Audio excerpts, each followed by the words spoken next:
प्यारे बच्चों, आप सभी का इस भौतिक विज्ञान की कक्षा में स्वागत है।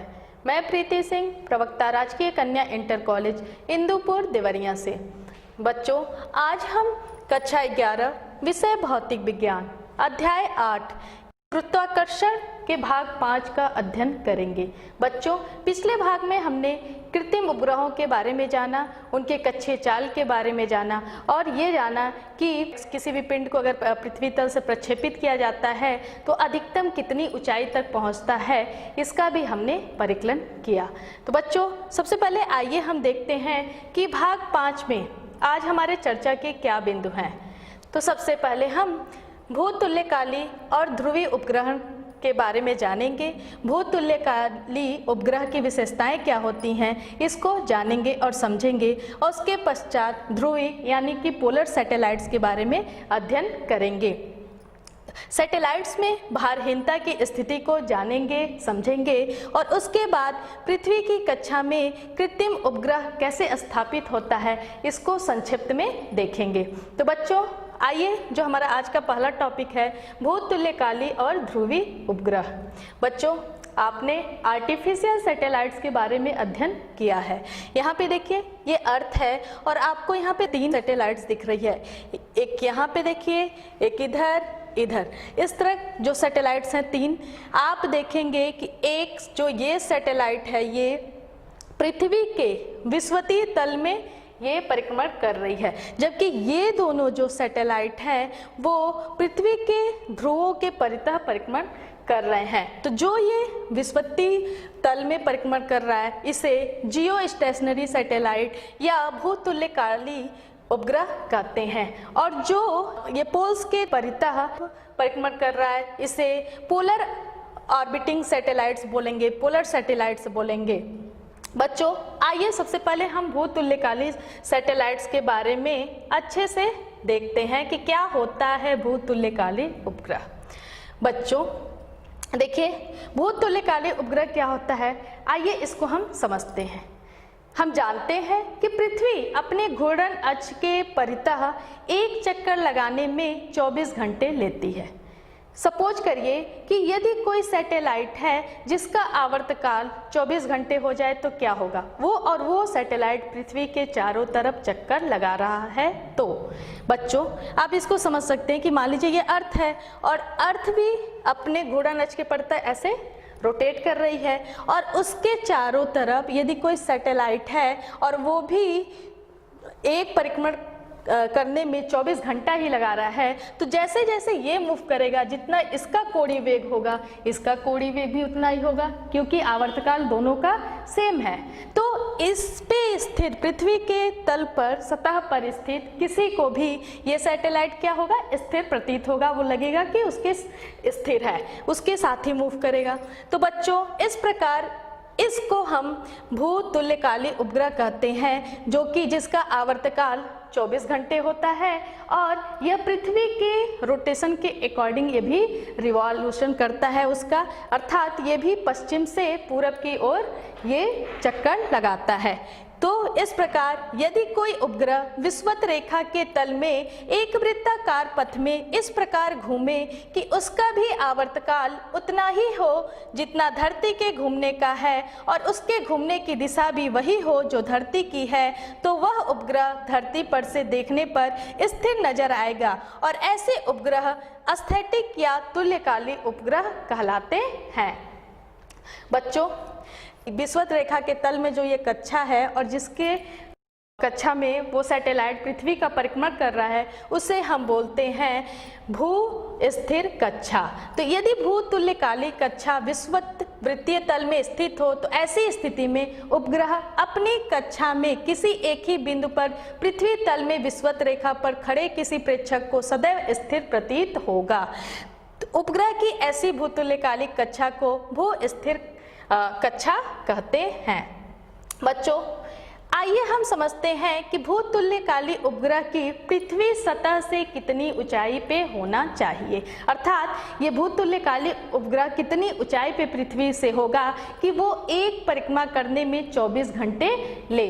तो बच्चों, आपको पता है, हमने ये अध्ययन कर लिया है कि पृथ्वी सतह से h ऊंचाई पर परिक्रमण कर रहे किसी उपग्रह का जो परिक्रमण काल होता है t is equal to 2 pi under root r e plus h का cube upon capital G capital M E। ये हमने पिछले भाग में इसका अध्ययन किया था कि परिक्रमण काल कैसे आएगा, जहाँ पे h क्या है, पृथ्वी तल से, पृथ्वी की सतह से उस सैटेलाइट की ऊंचाई है। तो बच्चों इसको हम लिख सकते हैं t square equal to 4 pi square r e plus h का cube upon capital G capital M E। यहाँ से हम लिख सकते हैं R E प्लस H का क्यूब इक्वल टू, ये हो जाएगा T square into capital G capital M E upon 4 pi square. और इसको हम लिख सकते हैं R E plus H equal to T square capital G capital M E upon 4 pi square to power 1 upon 3। और इसको जब फिर से देखेंगे, इसको और सॉल्व करेंगे तो ये हो जाएगा H equal to T square capital G capital M E upon 4 pi square to power 1 upon 3 minus R E। तो यहाँ से हम H की वैल्यू निकाल सकते हैं। देखिए H इक्वल टू क्या हो जाएगा, ये इक्वेशन आया कि R A plus H equal to T square capital G capital M E upon 4 pi square to power 1/3। यहाँ से जो H होगी, जो पृथ्वी के सतह से जो ऊंचाई होगी, वो हो जाएगी T square G M E upon 4 pi square 1 to the power 1/3 minus R E।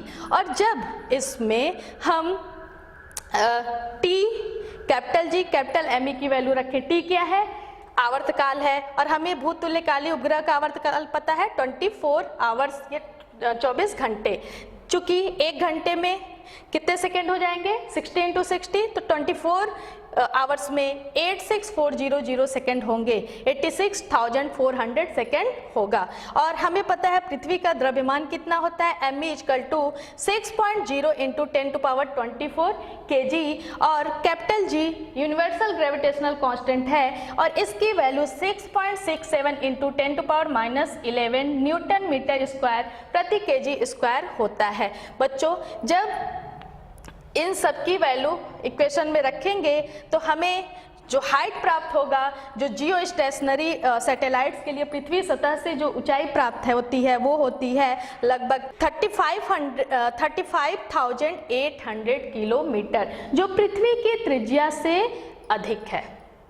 बच्चों अब एक क्वेश्चन उठ रहा होगा आपके दिमाग में कि इस भूतुल्यकालीय उपग्रह की आवश्यकता क्या है।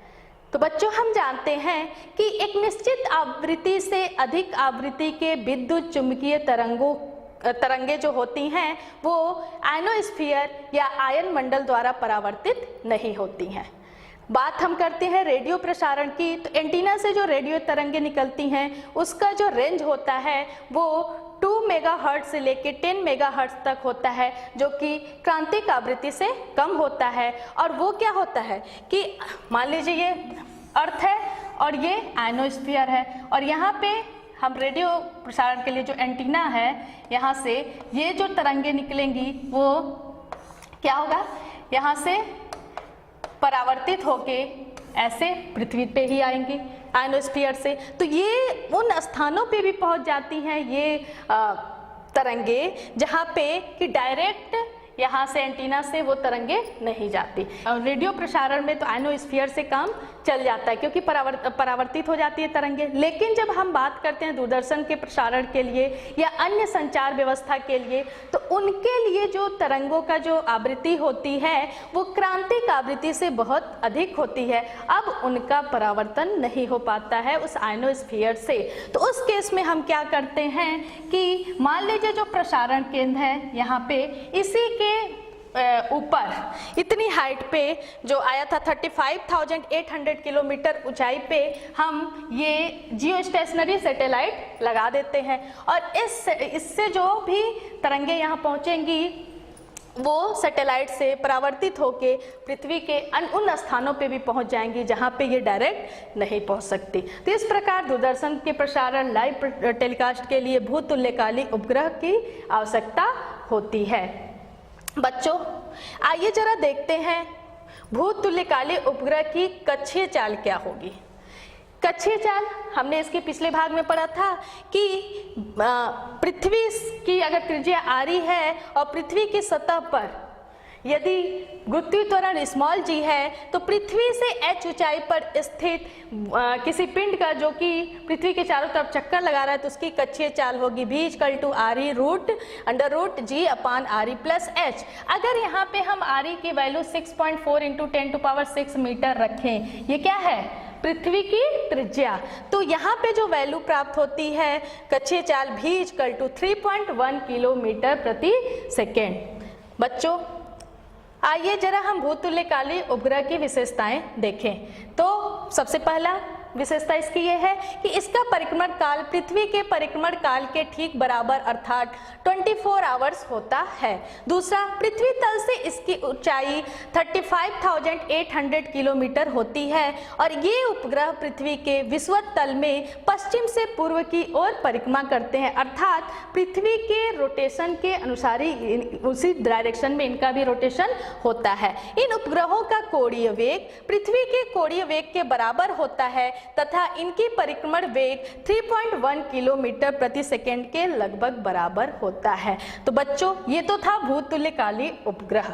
आइए हम देखते हैं कि ध्रुवीय उपग्रह क्या होता है। What is polar satellite. बच्चों पोलर सैटेलाइट जैसे कि नाम से आपको पता चल रहा होगा कि ध्रुवों से संबंधित है, अर्थात ये पोलर सैटेलाइट क्या होता है कि ध्रुवों के परितः ये पृथ्वी से लगभग 500 से लेके 800 किलोमीटर के ऊंचाई पे स्थित होते हैं और इनका जो डायरेक्शन होता है परिक्रमण करने के लिए वो उत्तर से दक्षिण दिशा में होता है, जबकि पृथ्वी का डायरेक्शन क्या है पश्चिम से पूरब की ओर। चूंकि ये पृथ्वी सतह से 500 से 800 किलोमीटर ऊंचाई पे होते हैं तो वो क्या होता है कि ये जो ये रेंज होगा इसमें जो कैमरा लगा होगा वो पृथ्वी की कुछ पट्टिका को ही वो देख सकता है। जैसे कि आप इस नेक्स्ट फिगर में देखिए, यहाँ पे अगर जो भी इसका रोटेशन क्या होगा उत्तर से दक्षिण और पृथ्वी कैसे रोटेट करती है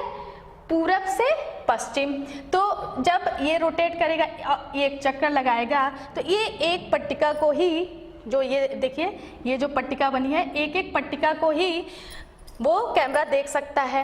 अब चूंकि इस सैटेलाइट्स का जो आवर्तकाल होता है लगभग 100 मिनट के बराबर होता है तो ये एक दिन में एक ही अक्षांश को कई बार एक अक्षांश से होके गुजरते हैं। अब मान लीजिए ये एक चक्कर लगाने में एक पट्टिका को देखेगा, जैसे ही ये दूसरा चक्कर लगाएगा तो पृथ्वी अब क्या होगा रोटेट कर चुकी होगी, आगे बढ़ गई होगी, तो इसको फिर दूसरी पट्टी दिखाई देगी। इसलिए पूरे दिन भर में ये पृथ्वी के सभी भागों का सर्वेक्षण कर लेता है। तो यह उपग्रह निकट से अच्छे विभेदन यानी कि बहुत ही फाइनाइट रिजोल्यूशन के साथ विषुवतीय तथा ध्रुवीय क्षेत्रों का सर्वेक्षण करता है। इस प्रकार के उपग्रहों द्वारा एकत्र सूचनाएं सुदूर संवेदन यानी कि रिमोट सेंसिंग, मौसम विज्ञान, मेट्रोलॉजी तथा पृथ्वी के पर्यावरणीय अध्ययन के लिए भी अत्यंत उपयोगी है। बच्चों आइए देखते हैं उपग्रहों में भारहीनता की स्थिति यानी state of weightlessness in satellites क्या होता है। तो इसको समझने से पहले सबसे पहले भार जानिए क्या होता है। आपने इसका अध्ययन भी किया है। भार क्या होता है? भार किसी वस्तु पर पृथ्वी द्वारा लगाया गया वह बल होता है जिससे वो अपनी तरफ उस वस्तु को आकर्षित करती है। बच्चों हम भार कब महसूस करते हैं? जब किसी भी तल पे खड़े हैं, जैसे कि मान लीजिए हम तल पे खड़े हैं और क्या होता है उस तल के द्वारा प्रतिक्रिया बल होता है, वो प्रतिक्रिया बल ही हमें भार का अनुभव कराता है। यदि किसी भी तरह ये प्रतिक्रिया बल 0 हो जाए तो हम जो भी व्यक्ति है वो भारहीन महसूस करेगा। जैसे कि अगर लिफ्ट ऊपर से नीचे आ रही है और लिफ्ट की रस्सी कट जाए, लिफ्ट टूट जाए, तो उस समय जो उसमें व्यक्ति होगा वो अपने आप को भारहीन महसूस करेगा। ऐसे ही जैसे कमानीदार तुला है, अगर उस पर अपना वेट मेजर करिए तो क्या होगा कि ऊपर छत से रस्सी पे लगा रहता है, अगर वो टूट जाए तो भी उस समय व्यक्ति क्या भारहीन महसूस करता है। बच्चों, वास्तव में पृथ्वी के परितः परिक्रमण करने वाले किसी उपग्रह में उपग्रह का प्रत्येक टुकड़ा तथा उसके भीतर का प्रत्येक वस्तु पृथ्वी के केंद्र की ओर त्वरित गति से गतिशील है तथा इस गति का त्वरण उस स्थिति में पृथ्वी के गुरुत्व त्वरण के बराबर है। अतः उपग्रह के भीतर की प्रत्येक वस्तु स्वतंत्रता पूर्वक गिरती है। यह ठीक ऐसे ही होता है जैसा कि हम किसी ऊंचाई से पृथ्वी की ओर गिर रहे हैं, अर्थात उस उपग्रह के भीतर बैठे व्यक्ति किसी प्रकार के गुरुत्व बल का अनुभव नहीं करेगा, अर्थात उसे अपना वेट 0 महसूस होगा, वो भारहीन महसूस होता है। आइए इसको हम समझते हैं।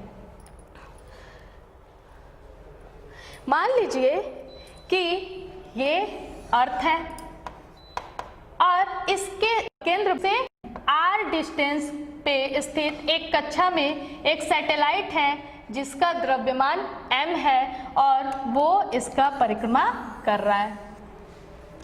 ये सैटेलाइट जो कि पृथ्वी से r डिस्टेंस पे है और पृथ्वी की त्रिज्या r है, तो ये वृत्तीय गति करेगा और वृत्तीय गति करने के लिए जो अभिकेंद्र बल होगा पृथ्वी द्वारा इस सैटेलाइट पे लगाए गए गुरुत्वाकर्षण बल से प्राप्त होगा। तो हम लिख सकते हैं capital G capital M small m upon r square equal to m v square upon r।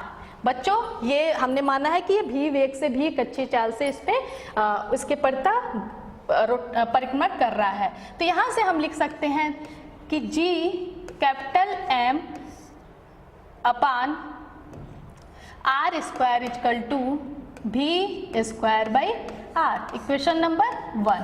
अब इस सैटेलाइट में यदि कोई व्यक्ति है जिसका द्रव्यमान m डैश है, तो उस व्यक्ति पे अब 2 बल कार्य करेंगे। एक तो क्या होगा, गुरुत्वीय बल होगा और दूसरा तल के द्वारा लगाया गया जो प्रतिक्रिया बल होगा। तो इसमें मान लीजिए अगर कोई यहाँ पे m डैश का व्यक्ति इस पे है, तो एक तो गुरुत्वीय बल लगेगा पृथ्वी के द्वारा पृथ्वी की तरफ और एक होगा उसमें प्रतिक्रिया बल। तो हम लिख सकते हैं कि इसका जो परिणामी बल होगा उसी के द्वारा इसको भी बल अभिकेंद्र बल प्राप्त होगा जिससे वो वृत्तीय गति में है। तो इसलिए हम लिख सकते हैं capital G capital M m dash.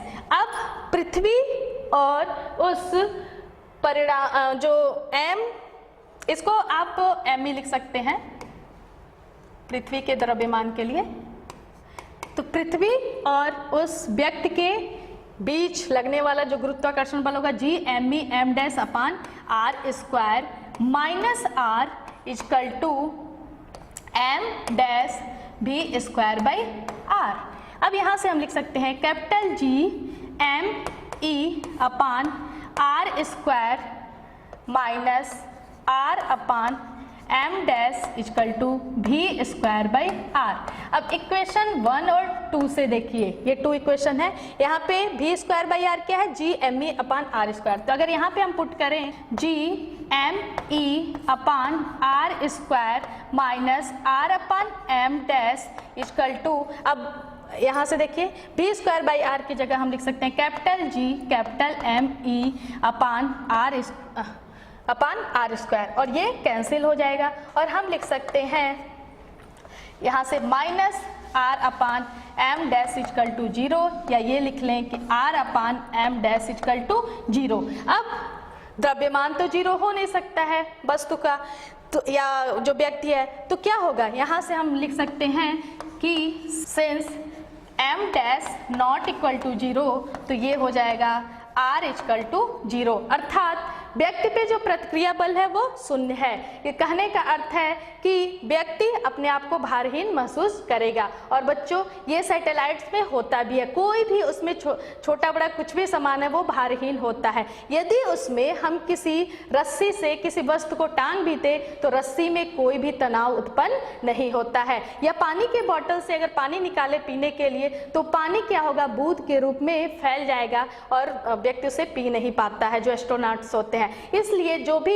Astronaut होते हैं उनके खाने के लिए व्यवस्था जो होती है पेस्ट के रूप में होता है और उसको पाइप के द्वारा वो क्या करते हैं, वहाँ पे निगल लेते हैं। तो बच्चों इसी प्रकार क्योंकि वहाँ पे किसी भी सैटेलाइट में जो भी वस्तु है उसमें भार की अनुभव नहीं होता है। लेकिन आप सोच रहे होंगे कि क्या चंद्रमा पे भी ऐसा होता है? तो जी नहीं, चंद्रमा पे व्यक्ति भारहीन महसूस नहीं करता है, क्योंकि चंद्रमा का जो मास होता है वो बहुत ही ज़्यादा होता है और उसके कारण उस पिंड पे गुरुत्वाकर्षण बल लगता है, गुरुत्व बल लगता है, जिसके वजह से उस में भार महसूस होता है। जबकि जो आर्टिफिशियल सैटेलाइट्स होते हैं चंद्रमा के कंपैरिजन में उसका मास बहुत ही कम होता है।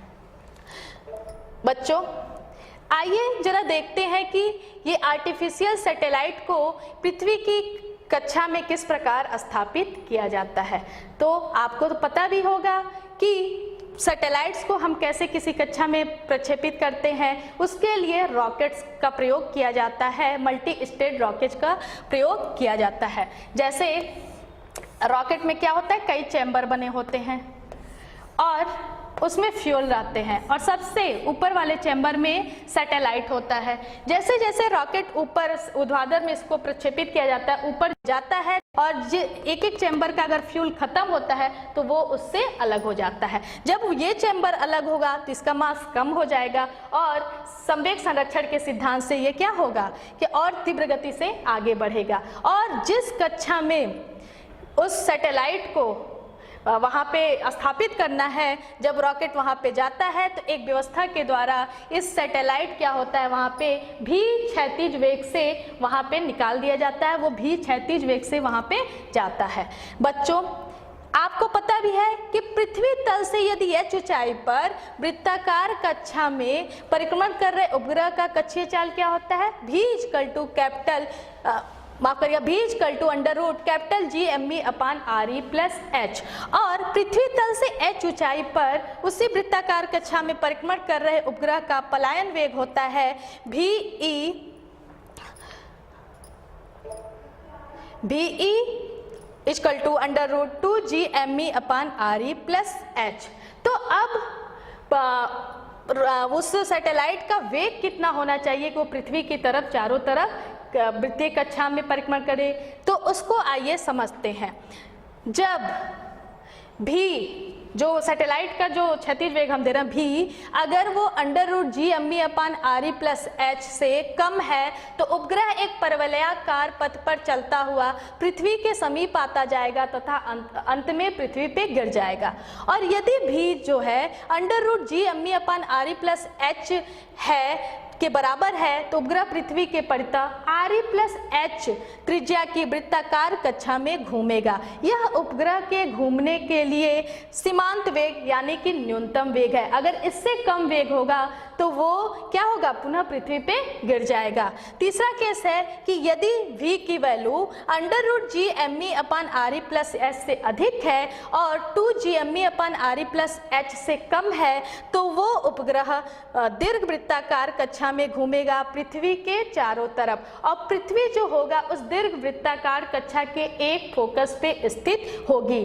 बच्चों जब क्या होगा कि जैसे ये समझ लीजिए कि ये देखिए ये पृथ्वी है, मान लीजिए यहाँ पे, तो एक फोकस पे है। जब सैटेलाइट पृथ्वी के नज़दीक होगा तो उसका वेग अधिक होगा, उसकी चाल अधिक होगी, और जब पृथ्वी से दूर होगा तो उसकी चाल क्या होगा कि वो कम हो जाएगी।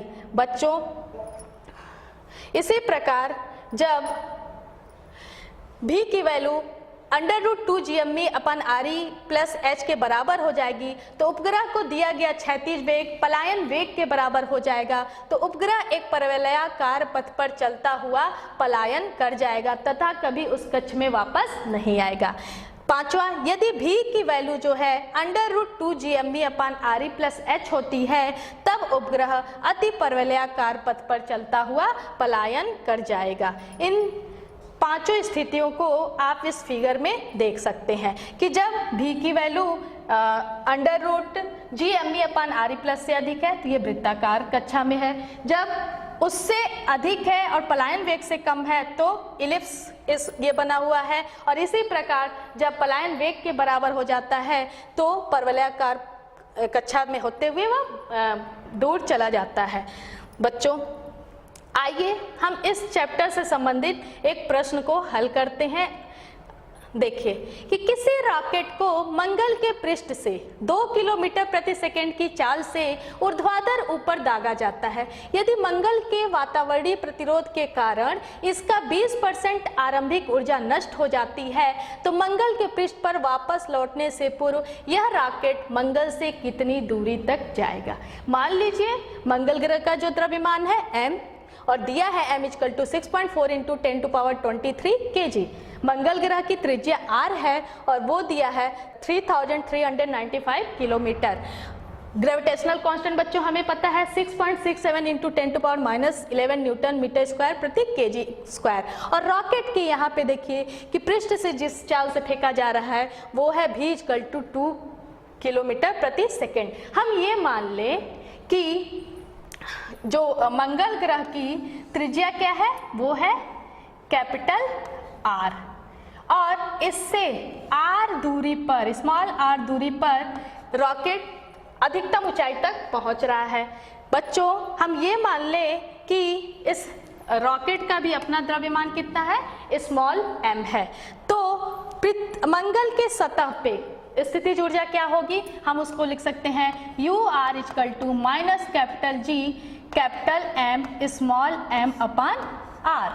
इसी प्रकार मंगल के ग्रह के केंद्र से r दूरी पर जो रॉकेट है वहाँ उस दूरी पर स्थितिज ऊर्जा क्या हो जाएगी, वो हो जाएगी UR =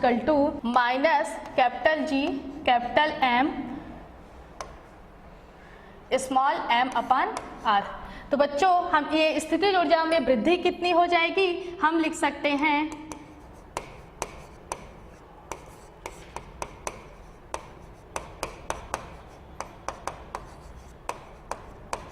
ये हम लिख सकते हैं UR - UR कैपिटल R। तो यहाँ से देखिए -G small m/r -G small m/r। ये हो जाएगा, हम इसको देखें तो इसको लिख सकते हैं G स्मॉल m/r, ये माइनस माइनस प्लस हो गया, फिर -G स्मॉल r।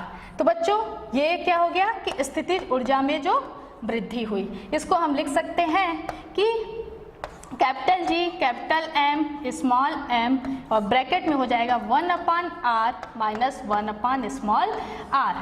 अब ये इतनी हाइट तक इसमें परिवर्तन जो हुआ कैसे, जो उसको प्रारंभ में जो गतिज ऊर्जा में जो परिवर्तन हुआ है, जब मैक्सिमम हाइट तक तभी जाएगा जब वहाँ पे गतिज ऊर्जा 0 हो जाती है। तो बच्चों, गतिज ऊर्जा प्रारंभ में कितना दिया गया था, मान लीजिए ½ mv² था, लेकिन इस वातावरणीय प्रतिरोध के कारण इसकी 20% ऊर्जा नष्ट हो जाती है। तो जो ये परिवर्तन होगा वो गतिज ऊर्जा के 80% भाग से होगा। तो उसको हम लिख सकते हैं कि UR - UR = 80% of ½ mv²। और इसकी वैल्यू आप देखिए हम रख सकते हैं कि 80/100 × 1/2 mv²। और इसकी जगह पे हम क्या लिख सकते हैं, ये लिख सकते हैं G स्मॉल m ब्रैकेट में 1/r - 1/r। यहाँ से देखिए m से m कैंसिल हो जाएगा और यहाँ से हम लिख सकते हैं 1/r - 1/r, और ये हो जाएगा 0.4 v² G कैपिटल M। और यहाँ से हम लिख सकते हैं, ये देख लीजिए, ये हो जाएगा 1 upon small r equal to 1 upon capital R minus 0.4 v square upon capital G capital M। बच्चों यहाँ से देखिए v इक्वल टू 2 किलोमीटर प्रति सेकंड है, इसको हम लिख सकते हैं 2 इंटू 10 टू पावर 3 मीटर प्रति सेकेंड। ऐसे ही ये मंगल की त्रिज्या r है, इसको हम लिख सकते हैं 3.395 इंटू 10 टू पावर 6 मीटर। यदि इस सूत्र में r की वैल्यू v स्क्वायर और g m की वैल्यू यहाँ से पुट की जाए, r की वैल्यू यहाँ है, कैपिटल M की वैल्यू देखिए यहाँ है, और G की value 6.67 into 10 to power minus 11, तो हम इसको लिख सकते हैं यहाँ से 1 upon small r equal to 1 upon capital R minus 0.4 into B की वैल्यू होगी 2 into 10 to power 3 square divided by 6.67 into 10 to power minus 11, और m की वैल्यू यहाँ से 6.4 इंटू 10 टू पावर 23 kg। बच्चों यहाँ से भी हम r की वैल्यू लिख सकते हैं, और ये हो जाएगा, r की वैल्यू क्या है 1 अपान 3.3, ये पॉइंट है 3.395 इंटू 10 टू पावर 6 माइनस 0.4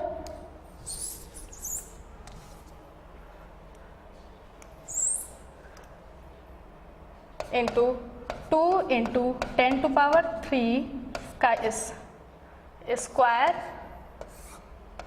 और 6.67 into 10 to power minus 11 into 6.4 into 10 to power 23। और जब इसकी वैल्यू सॉल्व करेंगे 1 अपान r, और ये वैल्यू आ जाएगी 0.257 into 10 to power minus 6 metre inverse. बच्चों यहाँ से ये वैल्यू आ गई, फिर r की वैल्यू हम देखेंगे तो ये आ जाएगा 3.89 इंटू 10 टू पावर 6 मीटर, और इसको हम लिख सकते हैं 3890 किलोमीटर। यहाँ से देखिए, चूंकि स्मॉल r की वैल्यू ये है, तो मंगल से रॉकेट कितनी ऊंचाई तक जाएगा, वो हो जाएगा h equal to small r minus capital R, और ये हो जाएगा 3890 माइनस 3395, और ये आ जाएगा आपकी वैल्यू 495 किलोमीटर। ये किलोमीटर में है बेटा।